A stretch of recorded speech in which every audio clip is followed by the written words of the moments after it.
Le quart d'heure thématique de Smart Bourse pour terminer cette émission. Chaque soir, une fois par mois, le thème est consacré à la finance solidaire, investir dans l'économie sociale et solidaire. Et c'est Frédéric Vuillot qui est à mes côtés en plateau pour évoquer ce sujet, le fondateur de Mediatico. Bonsoir et bienvenue Frédéric. Bonsoir Grégoire, merci, bonsoir à tous. Vous êtes notre vigie, notre guide sur l'actualité de l'économie sociale et solidaire et l'idée que c'est un segment de l'économie qui a besoin d'investissement, et on en discutait juste avec les intervenants précédents, l'affaire GameStop, je rajoute évidemment le phénomène crypto, Bitcoin, tout ça vous agace un peu franchement, le Bitcoin à 50 000 $, qu'est-ce que ça veut dire? Franchement, ce petit scandale révélé par France 2 hier soir sur l'arnaque au faux livret d'épargne qui devait rapporter 3,85%, qu'est-ce que ça veut dire? Cette action GameStop, donc Micromania en France, qui flambe de 1700% en l'espace de 10 jours et puis qui retombe comme un soufflé. Mais on est loin de toutes les réalités possibles et inimaginables. La finance a perdu son sens, vous dites, mais dans quel monde est-ce qu'on est? Dans quel monde est-ce qu'on est? On est complètement déconnecté de la vraie vie, de la vraie économie, des entreprises qui ont besoin d'argent pour se financer, pour se développer, pour créer des services utiles sur les territoires, pour créer de l'emploi et de l'emploi durable. Non, on est vraiment loin de tout. Et donc, évidemment, nous, chez Mediatico, ce qu'on se dit, c'est qu'il faut investir dans l'économie sociale et solidaire, dans les entreprises sociales qui réinventent à la fois les modèles économique en essayant de répondre à ses besoins pendant cette crise économique et sanitaire et sociale. Donc, moi, quand je vois que l'AMF, l'association des marchés... L'autorité des marchés financiers. Oui, je suis trop dans le monde associatif, c'est pour ça. L'autorité des marchés financiers qui nous disait fin janvier qu'il y a 1,4 million de Français qui ont passé des ordres de bourse l'année dernière. Moi, je voudrais bien qu'on ait 1,5 million de Français qui investissent dans l'économie sociale et solidaire. Là, on pourrait développer quelque chose. L'un n'excluant pas l'autre, Frédéric. Je vais essayer de trouver le terrain de compromis. D'accord. Mais alors, donnez-nous ces idées, effectivement. Chaque mois, vous venez pour nous donner des idées d'investissement dans l'économie sociale et solidaire. Deux exemples aujourd'hui, deux idées que vous nous apportez, Frédéric. Je vais vous donner deux exemples d'entreprises sociales que je vais interviewer la semaine prochaine. La première, elle s'appelle À l'envie. Alors, elle a 90 salariés, elle travaille dans l'aide à domicile et elle a une particularité comparée au reste du secteur, c'est qu'elle embauche du personnel en CDI, à temps plein, avec une rémunération qui est supérieure au marché. C'est rarissime dans le secteur de l'aide à domicile. Et alors, comment est-ce qu'elle fait pour équilibrer son modèle économique? Eh bien, elle a décidé de vendre des prestations de formation au service d'aide à domicile, pas seulement former les cadres, former le petit personnel aussi. Et ça, c'est unique. Et du coup, À l'envie est en train de réinventer l'accompagnement des personnes âgées et ils sont en train de valoriser le métier d'auxiliaire de vie. Deuxième exemple, Responsage. Alors eux, ils ont 20 salariés. Ils font de l'accompagnement social à distance. Vous savez que pendant le Covid, on s'est aperçu qu'on pouvait faire plein de choses à distance. Eux, ils n'ont pas commencé maintenant, mais leur modèle économique est crédibilisé. En tous les cas, leur façon de fonctionner est crédibilisée. De l'accompagnement social à distance pour les salariés en entreprise. Alors, qu'est-ce que ça veut dire? Ça veut dire que vous êtes salarié dans une boîte, vous avez des difficultés dans votre vie, des difficultés de logement, de santé, de surendettement, vous avez un enfant handicapé, vous voulez préparer votre retraite, vous êtes victime de harcèlement aussi, pourquoi pas? Eh bien, eux, ils ont des spécialistes qui vont venir vous aider. Et comment marche leur modèle économique? En fait, ils vendent une prestation à l'entreprise sous forme d'abonnement dont le tarif est fixé en fonction du nombre de salariés dans l'entreprise. Et vous savez pourquoi les entreprises, des très grosses entreprises, achètent cet abonnement-là? Parce que le fait d'avoir de l'aide aux salariés en difficulté dans l'entreprise, ça fait reculer l'absentéisme au travail. Et donc, évidemment, ils ont tout compris. Donc là, on voit qu'on a deux exemples de métiers qui peuvent devenir des secteurs de pointe, mais évidemment aussi qui ont besoin de financement. Ouais. Comment on investit concrètement dans ces entreprises de l'économie sociale et solidaire? On peut le faire en direct? Il faut passer par des intermédiaires, forcément? Pour ces deux-là, il faut passer, pas toujours, mais pour ces deux-là, il faut passer par un intermédiaire, par un fonds de capital risque. En l'occurrence, c'est Fitrust, qui a investi, on les connaît, vous les connaissez sur ce plateau. Ils ont investi dans leur capital il y a déjà 2 ans. Alors, ils ont pris 9% du capital de l'une, 12% du capital de l'autre.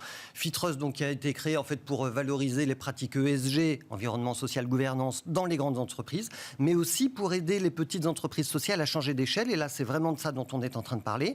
Et là, avec leur fonds Fitrust Partenaire, ils investissent en général 200 à 800 000 euros. Et puis, ils ont déjà pris des parts dans 8 entreprises sociales depuis 2 ans. Donc, il y a Simplon qui fait de la formation gratuite au numérique. Il y a les alchimistes qui fabriquent du compost en ville à partir de nos déchets. Et puis, pour l'entrepreneuriat social en général, on voit que c'est essentiel d'avoir un soutien financier de la part de fonds à impact comme Fitrust, parce que ce secteur de l'économie sociale et solidaire, il innove, parce qu'il propose des solutions nouvelles, et puis parce que il a besoin de se développer, donc il a besoin d'argent. Tiens, vous me faites le portefeuille là, social et solidaire. J'ai 100 000 euros à placer. Tiens, j'encaisse mes gains sur le Bitcoin ou sur GameStop et je veux, j'ai prise de conscience, je veux réallouer mon capital, mes plus-values dans l'économie sociale et solidaire. C'est quoi le portefeuille idéal pour vous, Il faut dire aussi qu'on a juste hérité, malheureusement, ou heureusement, je ne sais pas. Voilà. En tout cas, on a 100 000 euros à placer. Bon, qu'est-ce qu'on fait avec 100 000 euros ? Bon, d'abord, si vous êtes particulier, vous n'êtes pas professionnel. Non. Donc, si vous êtes particulier, le premier conseil, évidemment, c'est de ne pas mettre tous vos œufs dans le même panier. Donc, vous allez diversifier vos placements par secteur d'activité et puis aussi par nature de titre. Donc, ce que je vous propose d'abord sur 100 000, c'est de placer 20 000 en actions sur du logement très social, du logement inclusif, par exemple des actions Habitat et Humanisme, d'accord ? Ou alors on pourrait être sur la foncière de la Fondation Abbé Pierre, Solifap. Je vous propose ensuite d'investir 20 000 euros en actions toujours sur l'emploi dans l'économie sociale et solidaire. C'est de l'emploi durable, c'est de l'emploi local sur les territoires, c'est de l'emploi qui est non délocalisable. Et pour investir 20 000 euros sur l'emploi dans l'ESS, vous avez par exemple le fonds France Active Investissement. Je vous propose ensuite d'investir encore 10 000 euros en actions sur la solidarité internationale. Donc là, on a par exemple dans la microfinance solidaire, on peut investir chez Sidi. Et puis, tout ça, ça ne va pas vous rapporter beaucoup d'argent non plus, parce que l'économie sociale et solidaire, quand on investit dedans, c'est du capital patient. Il faut investir sur 7 ans, 10 ans, 12 ans. On aura un rendement forcément moindre que ce qu'on a habituellement. C'est du capital patient. Par contre, il vous reste 50 000 euros à investir. Et ceux-là, je vous propose de les mettre, encore une fois pour ne pas mettre tous vos œufs dans le même panier, dans des obligations, au travers d'une plateforme de prêts rémunérés, comme par exemple WeSeed. Ils sont venus hier. Mais il y en a d'autres. Oui. WeSeed est venu hier, effectivement, financement participatif qui a explosé en 2020. Des croissances spectaculaires sur l'immobilier, sur les prêts, l'investissement en fonds propres. Sur toutes les dynamiques, mais vous vous rappelez quand même que les Français ont épargné énormément d'argent l'année dernière, puisqu'ils ne pouvaient pas le dépenser en loisirs ou en vacances. Donc voilà. Bon. Ça, c'était le portefeuille pour les particuliers. Si je suis professionnel, c'est quoi vos recommandations ? Quelles sont-elles, là, il faut Frédéric ? tout simplement chercher un fonds qui est agréé ESUS, entreprise solidaire d'utilité sociale, pardon. Et donc, il y a des fonds de placement solidaires comme Ecofi, Ecofi Contrat Solidaire. Il y a des fonds à impact comme ESFIN ou IDES qui font partie du groupe Crédit Coopératif. Et puis, vous avez des fonds de private equity comme Fitrust dont on vient de parler, mais il y en a plein. Bon, et puis on va terminer, on l'avait déjà évoqué d'un mot il y a un mois, l'application Rift qui permet, alors là, aux particuliers notamment, de scanner son portefeuille et ses placements dans sa poche avec son téléphone pour savoir quel est le niveau de solidarité finalement qu'il atteint avec son épargne. Voilà, alors Rift vient d'être lancé par la plateforme Lita.co. Alors Lita, ils font du financement participatif à impact, on peut investir en capital dans des entreprises de l'économie sociale et solidaire aussi. Et sa présidente Eva Sadoun disait encore ce week-end sur France Inter que 80% des avoirs collectés par les fonds de pension proviennent de l'investissement des citoyens. Autrement dit, nous sommes tous actionnaires, nous avons le droit de savoir ce qui se passe dans les fonds de pension avec notre argent. Ça, c'est le premier point. Deuxième point, quand on regarde un petit peu ce qui se passe sur le marché français, on peut se dire pourquoi est-ce qu'on accepte que 35% de notre épargne sur un livret A soit gérée par le banquier sans que je sache précisément ce qu'il en fait. Le reste est géré par la Caisse des dépôts, on sait que ça finance le logement social et des missions sociales, mais il y en a 35%, on ne sait pas ce que ça finance. Troisième élément, on ne sait pas non plus ce qui se passe précisément avec le livret de développement durable. Même pour le LDDS. Le LDDS, alors vous mettez 100 euros dessus, il y en a 5 qui vont dans l'économie solidaire, il y en a 10 qui vont dans la transition écologique, 85 euros qui restent, 85%, on ne sait pas où ça va sur les marchés financiers, évidemment.